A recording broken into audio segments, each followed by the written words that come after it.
Yeah, you definitely have to send me something. I'm very curious now. I'm sure the audience are going to be looking up Belita. Is that her name? Hmm. Where was she from? Do you know? Sorry. Where was she from? I think she was French. I, French. Okay, don't know. French I skater think Belita. so. I think Yeah, so. I'll look that up Mm, afterwards. Yeah, I'm curious now. yeah. So, you've seen the sport evolve for decades. How has the role of a choreographer changed under the newer judging systems? And what challenges has that created for artistic coaches and choreographers? Well, at one time, not all skaters used choreographers. They made up their own programs, as I did when I was young, Yeah, um, which taught me a lot actually. But um, choreography is very important because you can get set in your own ways, and it can be repetitious. You know, you do the same things all the time. So you need somebody else to come in and break that kind of repetition and show you new ways of doing things and move in different ways that you haven't moved in before. Um, and so skating was pretty bland when you look back in the old days. There really wasn't any real choreography.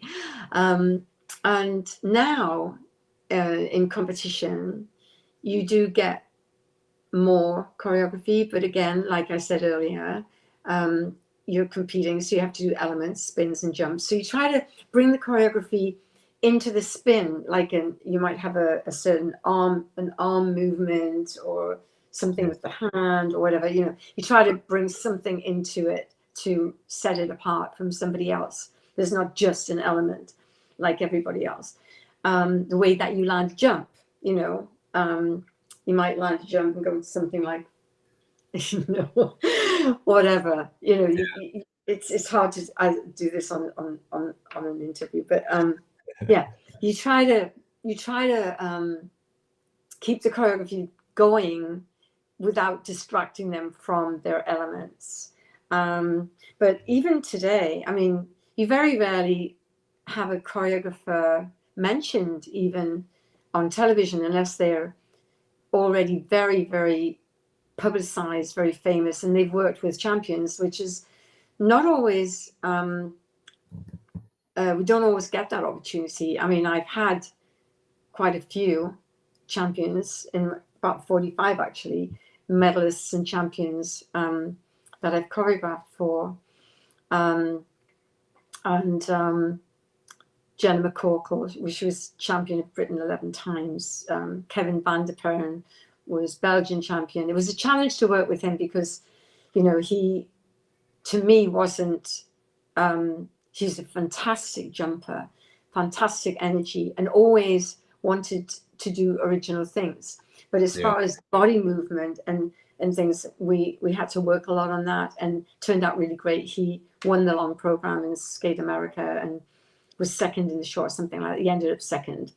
yeah, Um, but when we were at the event, I was in the audience, not sitting in the kiss and cry at the end of it. And I do think that if you if you're a professional choreographer and you're at a competition, you should be included in the final results when you're sitting there in the kiss and the cry, because a program can win or lose you a competition. You yes, might have 4 or 5 skaters or even more who are all doing the same elements. So the way they do their footwork, which is based on the same ingredients, is how you put it together. So imagine you just had a footwork competition. Um, it would be hard to judge, but you know, it would be the most original and highly skilled little nuances that they put in. You know, um, the way they use their blade. You know, because you can still use your toe pick and do like a spin on the toe, or you can put your heel in and do like a pivot, and with, you know, there's all kinds of things apart from the typical things like illusions and, you know, bower positions or whatever. Um, it stretches your imagination trying to do footwork with original moves in between. Yeah. yeah. I want to touch on that because it's something that I haven't really thought about, and I'm sure most people haven't thought about it. Like you have the coach and the choreographer, and essentially it's a collaboration. You put together the the program. You know, the choreographer is mainly building the program, right? So why are you not sat there with the competitor? You have the coach and your choreographer. Often you have the coach and the dad, or the coach and the mum. Where's the choreographer? The choreographer should be sat there because you've They sh- choreographed what if they're everybody has using, watched. yeah, if I mean, it can come down to various different reasons. You know, it could be expense because if they're competing in another country, you know, then you've got your flights and your hotels and your loss of earnings and a fee and all of these different things. So sometimes it's not possible, but if it's something within range, yeah, I think yeah, they should be there definitely, and also inspires the skater to remember some of the details that you have choreographed into the program. It could be you know, make sure that you have eye contact at certain times with the judges, because judges like when they feel that you are performing for them. I mean, Yeah, you're performing for the whole audience, but that's another thing in choreography and competitions, as well as in performances, that you communicate with the audience directly. yeah. But yeah, it's always been a bit of a thing. I remember when I first went to Denmark, and I was over there taking over from a national coach who was pregnant, and they wanted me to go over to take care of things while she had the baby. And while I was there, it was coming up to the European Championships, which is a really important time. And I was invited to be there with Lars Dressler, who was my student at the European Championships. Never had to ask, you know, it was just the way it was. Interesting. So, another question for you. So, in your experience, what's the it factor that separates a technically great skater from an artist who really moves people? Um, can you say that again? In your experience, what is the it factor when someone just has it? They just have it that Hmm. separates a technically great skater from an artist that really moves people? That's a hard question for me to answer. How separating?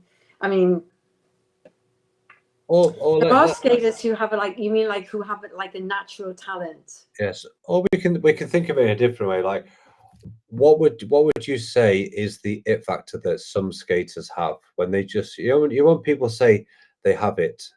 What would it be for you?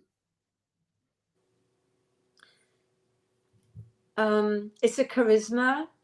I mean, obviously, it's a huge, you know, they have to be good technically, artistically, physically beautiful, is, you know, um, adventurous. They don't feel afraid of doing something different. Like Ilya Melinin, he's broken a lot of rules and he's getting away with it because he's so good, and he is phenomenal. And He has the it factor. yeah, nobody knows who's going to win the Olympics, or what's going to happen. I mean, I just hope that Ilya doesn't wear himself out, because there are so many events going on. It's ridiculous.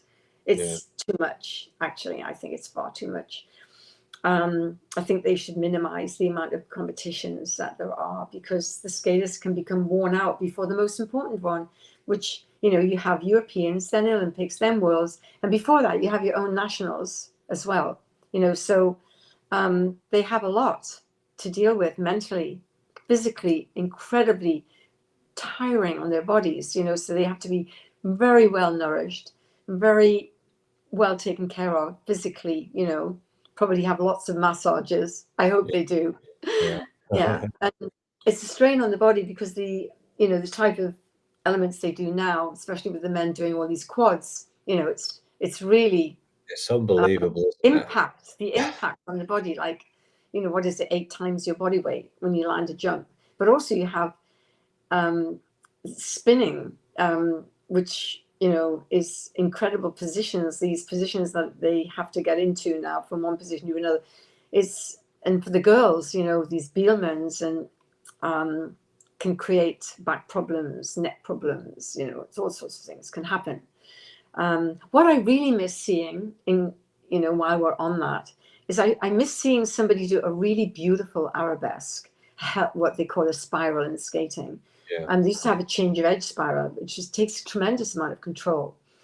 You saw Michelle Kwan doing them, and several of the beautiful skaters who could do amazing spirals. And now it's just like they cock their leg up for a second, and then they do something else, and it's quick. They do this, quick, they do that. You never see anything held because there isn't time, because they have so many different jumps and spins and steps and choreographic section in the middle of a choreographed program.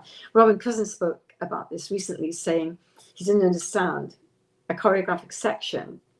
There should be, like I said, beginning, middle, and end of choreography, and enhanced technical parts of the program that entail movement of some sort, even if it's just something with the hands, while they're skating around, or an angle with the head, or all of these things. That's choreography. Like I said earlier, it's not what you do, it's how you do it. So you can make a spread eagle look like it's everybody else's, or you can add in arm movements and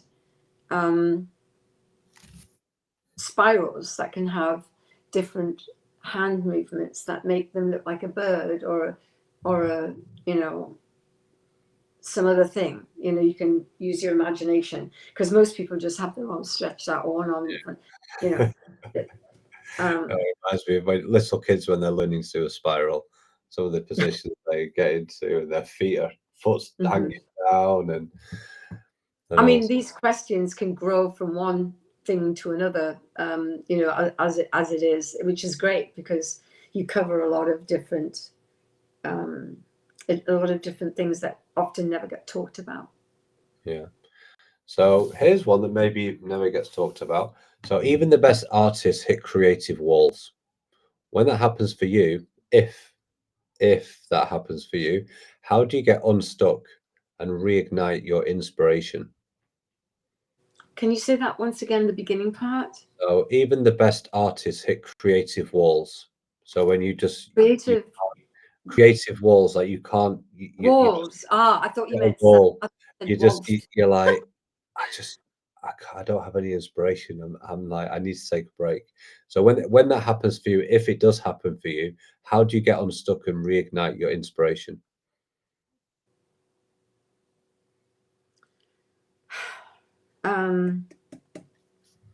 I spend time communicating with the skater and finding out what moves them, how they feel, and experiment a lot with them before we actually do the choreography on different types of movements.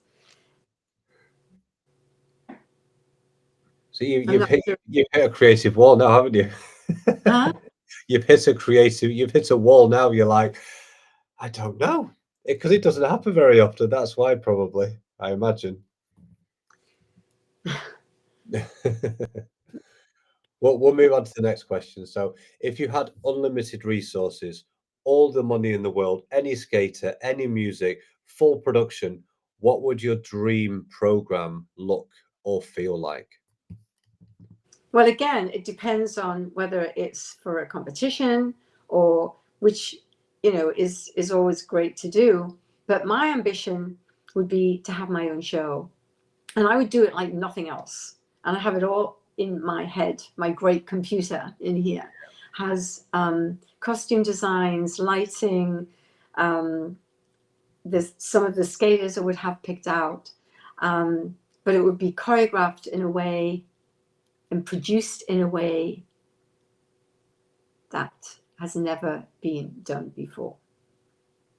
And that would be my dream, to do something like that. But I would need a lot of money to do that, because you can't have a great show without great lighting. You can't have without, you know, the back, the screen at the back, you know. I mean, even back in the day when we did shows with John Curry, we had amazing scenery. We had incredible lighting. You know, David Hersey, who did the lighting for Cats, did the lighting for the London Palladium. And we had amazing projections on the ice. But sometimes in ice shows, I see these projections that completely distract you from everything else. And I don't know how the skaters can even see where they're going. You know, I don't like that kind of heavy projection on the ice. You know, you know, I can imagine something like water, like the skater moving like water, and then projections of water that is as if they're in water, like surreal.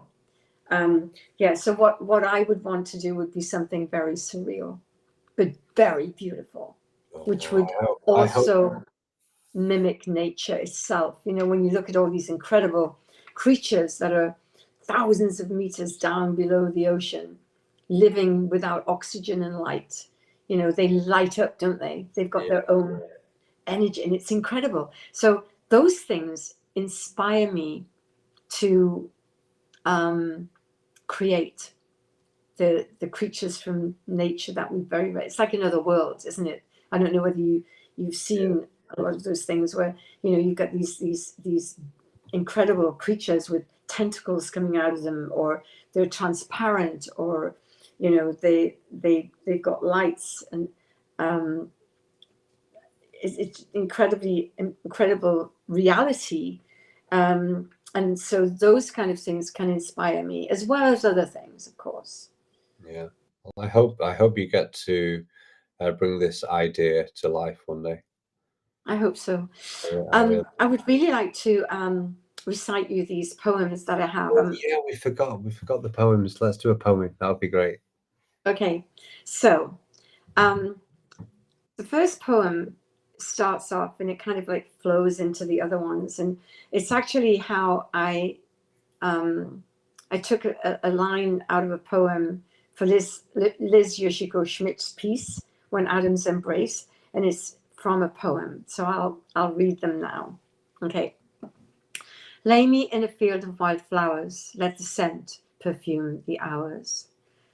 When the atoms embrace and time changes its pace, I will find all my magical powers. I'm going to read this one here. I'll find a space at a tranquil pace and break through time and the human race. Hold on one second, because it's really small writing. Hold on a second. Let me just carry on. So yeah, I'll find a space at a tranquil pace and break through time and the human race. I'll find all life on this earth and transcend my soul with all its worth. Through the clear glass of truth and the innocence of youth, I'll find my mind, stop turning blind, and try to find this soul of mine. I see life now from an alien's eyes. Memories and visions are in my genes. I see the light, I hear the sound, the balance and the in-betweens. Transparent blood and metallic hair, the mother of life is sheer bliss. Glowing gently, you can see her there, in the daylight or in the darkness. Do not forget her, or she'll fade and die. The power of your sight will make her fly. Choose your path with instinct's eyes, and you will find where heaven lies. Oh, it's beautiful. That's some of the things I've written. I keep meaning to write a book, but I never do it. They're so good.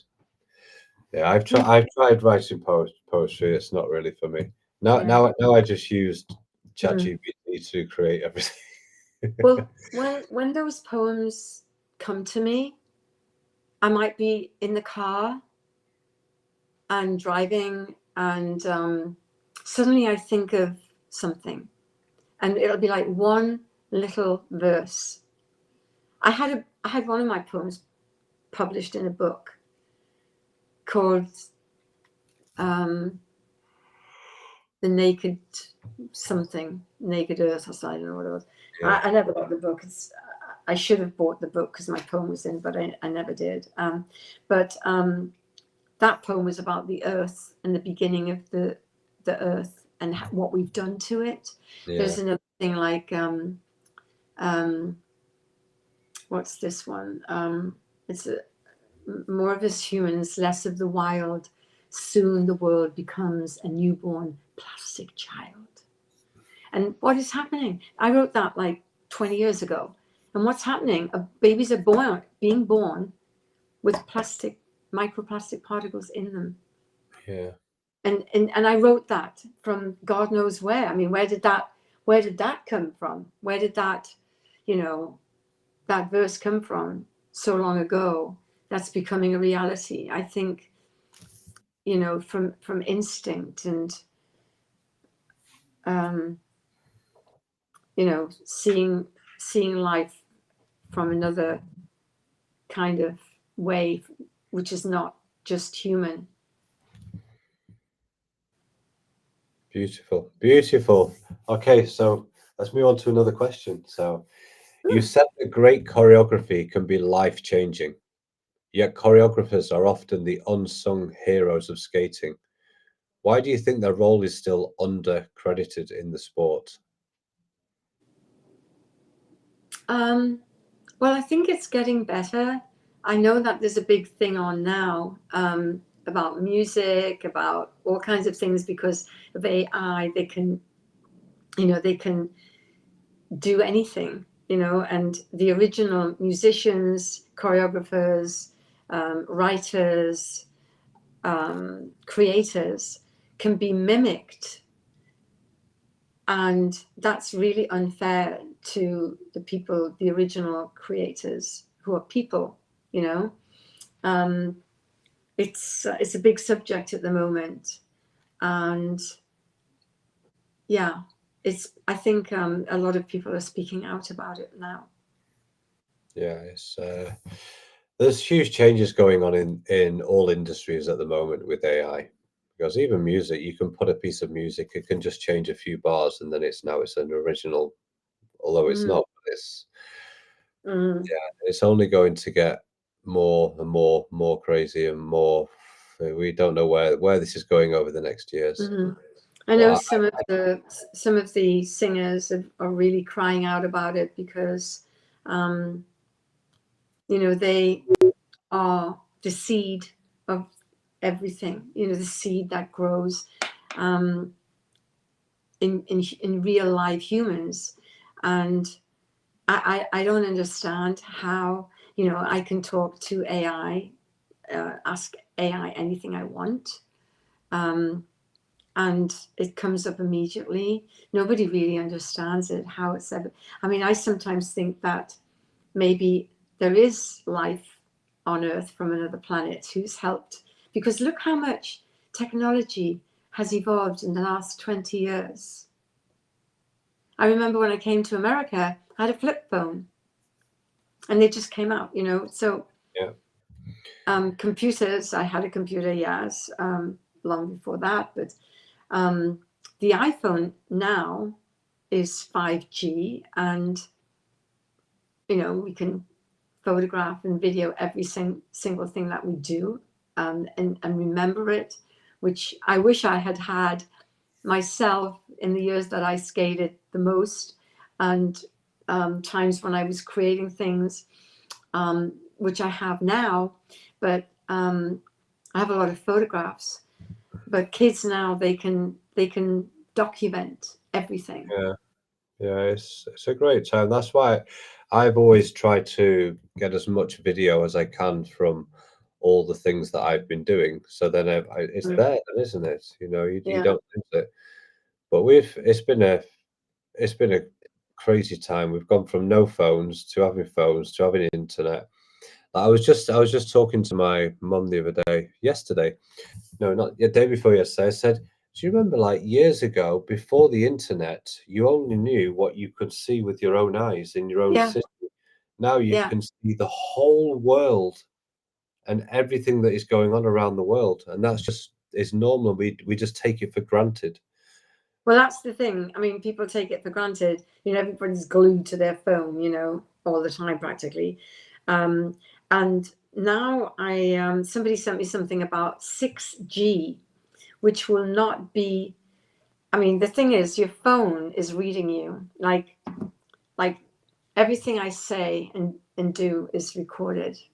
And 6G is going to be about us.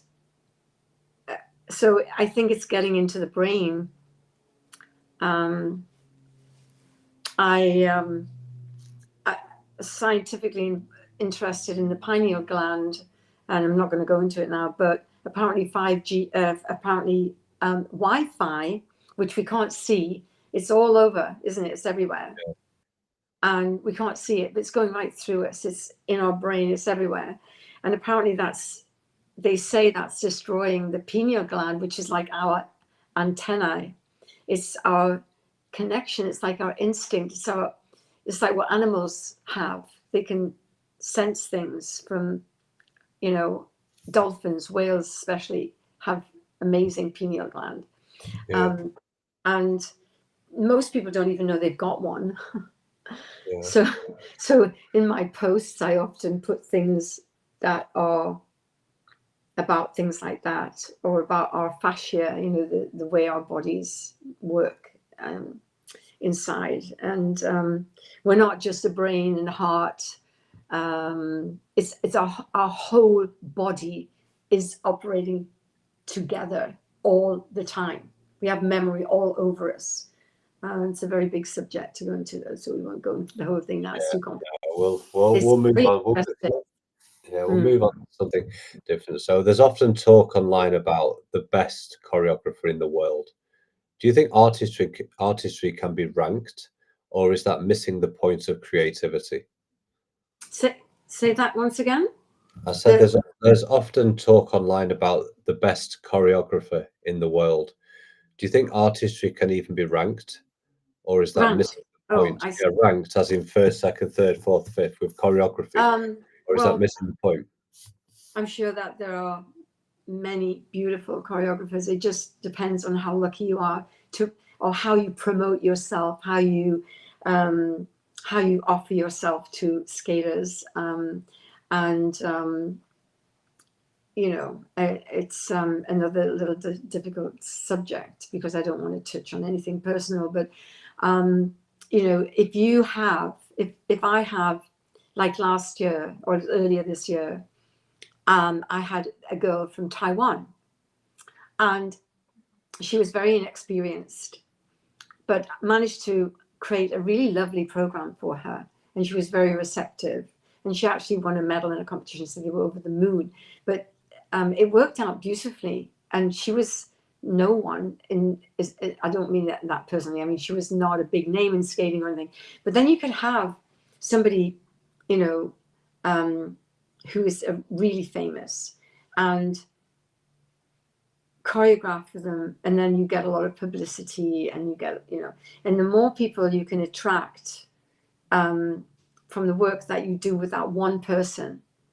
There are choreographers who've had the luck of being chosen by a coach to choreograph a program for a skater, and then they may win the world championships or something. So then everybody flocks to that person, and so they get a lot of, you know, publicity, and you know, because of that. But you know, there are some choreographers who work better with men. I've noticed a great deal who work really well with men, but not so well with women. And that's an interesting topic that I'm not going to go into either, but it is something I've observed. And you might have one skater that you have choreographed for very successfully, but nobody else. Yeah, But you're still getting the reputation, you're still getting the work, you're still, you know, getting people coming to you. And it's a very complicated subject, actually. And that's the end of part 2. Click the link in the description for